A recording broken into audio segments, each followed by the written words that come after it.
दोस्तों आज हम पढ़ेंगे आधुनिक विश्व फर्स्ट के बारे में, जो कि एनआईओएस बोर्ड के 10th क्लास के स्टूडेंट्स के लिए है।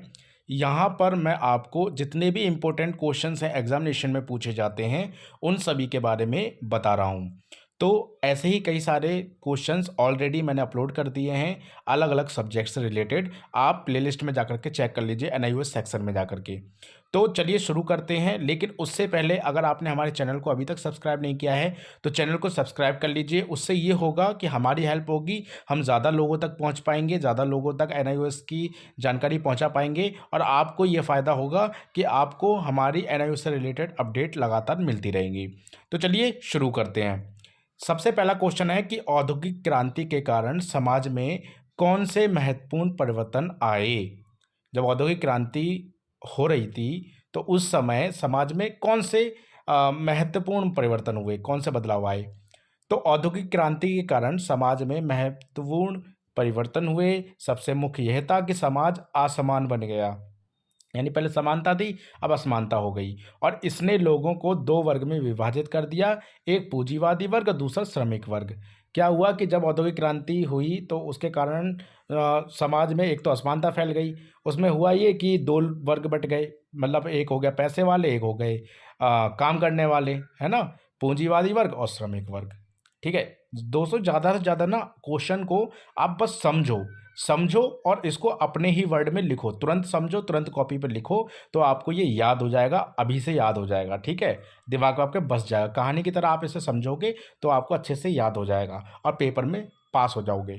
अपने वर्ड्स में लिख के आना है, ठीक है, कोई किताबी कीड़ा नहीं बनना। दूसरा क्वेश्चन है 1688 की गौरवपूर्ण क्रांति विश्व के लिए किस प्रकार प्रेरणा का स्रोत बनी। तो गौरवपूर्ण क्रांति जो थी वो 1688 थी।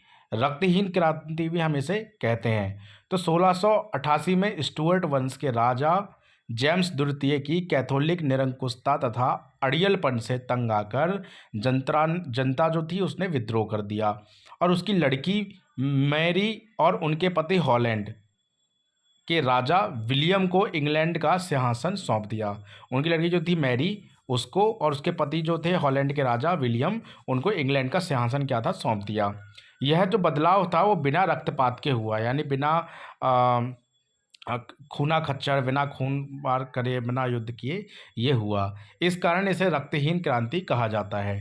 1688 की गौरवपूर्ण क्रांति ने विश्व के लिए एक प्रेरणा का स्रोत बनी और इस क्रांति ने यह भी साबित कर दिया कि संसद जेम्स द्वितीय के निरंकुश शासन को बदलने में सक्षम हुए बिना खून बहाए इसने सरकार को संवैधानिक रूप दिया। ठीक है, तो ये क्वेश्चन था। क्वेश्चन नंबर 3 पे आते हैं कि धर्म सुधार ने किस प्रकार यूरोप और विश्व को सब प्रभावित किया।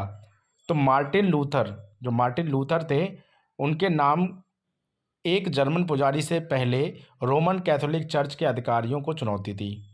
जो मार्टिन लूथर नाम के एक जर्मन पुजारी थे, उन्होंने पहले रोमन कैथोलिक चर्च के अधिकारियों को चुनौती दी। उनका मानना था कि चर्च पर अंधविश्वास करने की बजाय यीशु मसीह में विश्वास करने के माध्यम से मोक्ष प्राप्त किया जा सकता है, यानी अंधविश्वास में ना फंसें, सिर्फ यीशु मसीह में विश्वास रखें। लूथर के विचारों ने पश्चिम में जो वेस्टर्न कंट्रीज थी उनमें प्रोटेस्टेंट धर्म सुधार की शुरुआत की और ईसाई जगत को दो भागों में बांट दिया। अब इसमें दो प्रकार के ईसाई होते हैं, अभी जो हैं दो प्रकार के ईसाई हैं, एक प्रोटेस्टेंट है और दूसरा रोमन कैथोलिक वाले हैं। ये एक दूसरे के चर्च में नहीं जाते हैं। तो इनके अनुसार ईसाइयों को मुक्ति ईसा मसीह के बताए रास्ते पर चलने से मिल सकती है, ना कि पाप मुक्ति पत्र खरीदने से। चौथा क्वेश्चन है वास्को डिगामा कौन था। तो इसका नाम बहुत सुना होगा आपने। वास्को डिगामा एक पुर्तगाली नाविक था। ठीक है, एक नाव चलाने वाला व्यक्ति था। उस समय नाव का मतलब बड़े बड़े कोई नाव होती होंगी उस टाइप की, जिन्होंने 1498 ईस्वी में भारत की खोज की।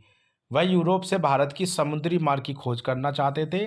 20 मई 1498 को वास्को डिगामा कालीकट तट पहुंचे और वहां के राजा से कारोबार के लिए हामी भरवा ली।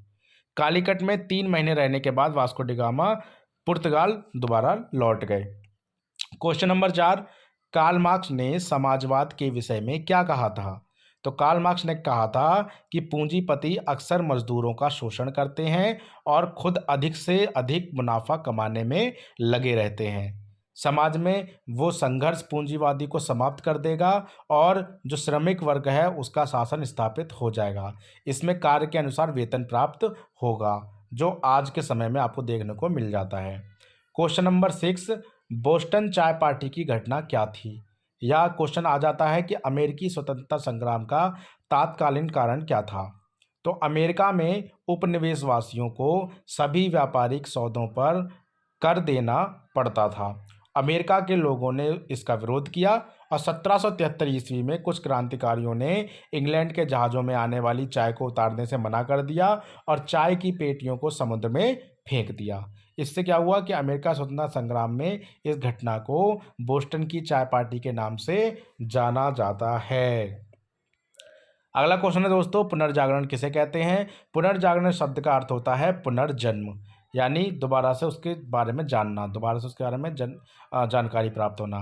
तो मध्यकाल में जब सामंतवाद व्यवस्था ने अपना वर्चस्व स्थापित कर लिया था, समाज के बौद्धिक लोगों ने इसके विरोध में आवाज़ उठाने लगे और जिससे समाज में एक नया जागरण आया, एक नई पहचान आई। इस जागरण से एक नए आंदोलन को जन्म दिया जिसे पुनर्जागरण कहते हैं। इसकी शुरुआत इटली में हुई और पुनर्जागरण से लोगों के बौद्धिक और सांस्कृतिक जीवन पर गहरा प्रभाव पड़ा।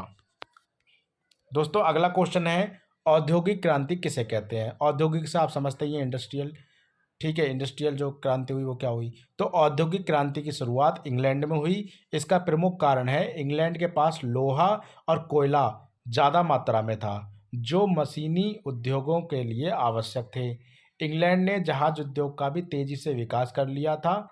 सूत कातने की मशीन और भाप के इंजन के आविष्कार से, पक्की सड़कों और डाक तार सेवा के विकास से औद्योगिक क्रांति को सफलता मिली। समाज दो वर्गों में बट गया, एक पूंजीपति और दूसरा श्रमिक। अगला क्वेश्चन है कि फ्रांस की क्रांति के कारण बताएं, या फ्रांस की क्रांति क्यों हुई, या फ्रांस की क्रांति क्यों हो सकती है थी। ये इस तरीके से क्वेश्चन आ सकते हैं। तो पहला था निरंकुश राजशाही, वहाँ पर निरंकुश राजशाही थी। दूसरा प्रशासनिक भ्रष्टाचार था वहाँ। तीसरा न्याय व्यवस्था की दुर्बलता थी वहाँ पर। चौथा व्यक्तिगत स्वतंत्रता की कमी थी। पांचवा विदेशी घटनाओं का वहाँ प्रभाव था। तो ये जो क्वेश्चन है इस तरीके से आपके आ जाते हैं। आई होप आपको क्लियर हो गया होगा दोस्तों। यही क्वेश्चंस हैं, इन्हीं में से इंपॉर्टेंट, चाहे वो 4 नंबर का हो, चाहे वो 2 नंबर का हो, चाहे वो 1 नंबर का हो, क्वेश्चन पूछा जाता है। इसके अलावा आपको किताब से कुछ नहीं पढ़ना, ठीक है। सो आई होप आपको समझ में आ गया होगा। वीडियो अच्छी लगे तो दोस्तों के साथ, अपने कलीग के साथ शेयर करें। Thank you so much for watching this video.